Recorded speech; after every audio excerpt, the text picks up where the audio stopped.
I want to talk a little bit about Horizon 2035 today. I hope you've heard of Horizon 2035.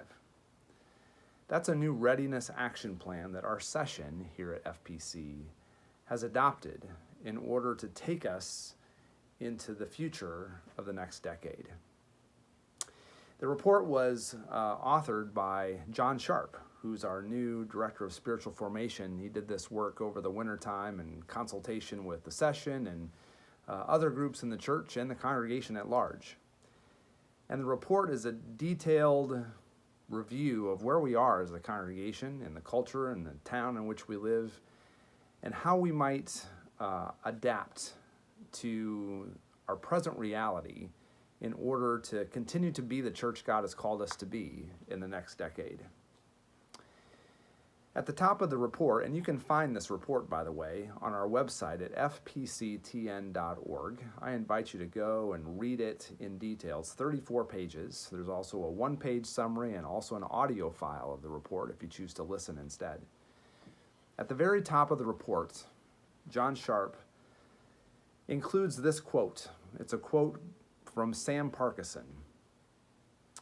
"It's not natural for people who have almost nothing in common," he says, "to voluntarily die to self to live in thriving community. Yet this is exactly what the gospel accomplishes in its building of the church. And this is particularly true of multi-generational congregations. Thriving multi-generational churches are characterized by self-denying humility because they cannot function otherwise. When you bring people together who have different ideas about what the church needs, you'll see members either preferring one another's needs above their own, or you'll see the church collapse." Farragut Presbyterian Church, what I love about this church is a church who, despite our varieties of views, has members who put other people's needs ahead of their own.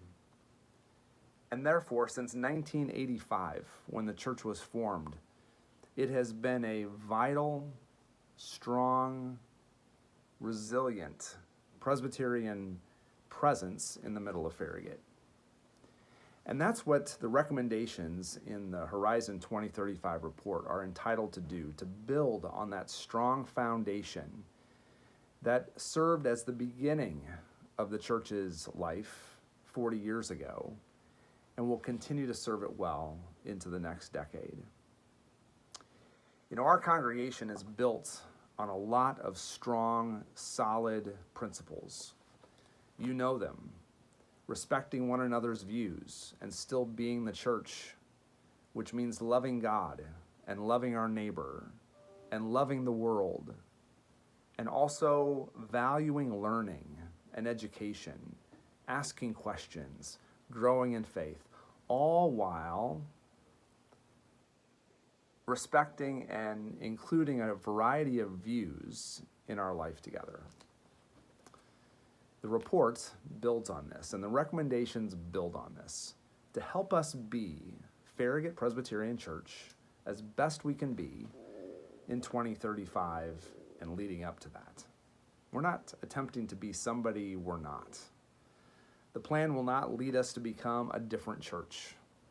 It's going to lead us to remaining in an even stronger fashion the church that God called Farragut to be at its core back in 1985.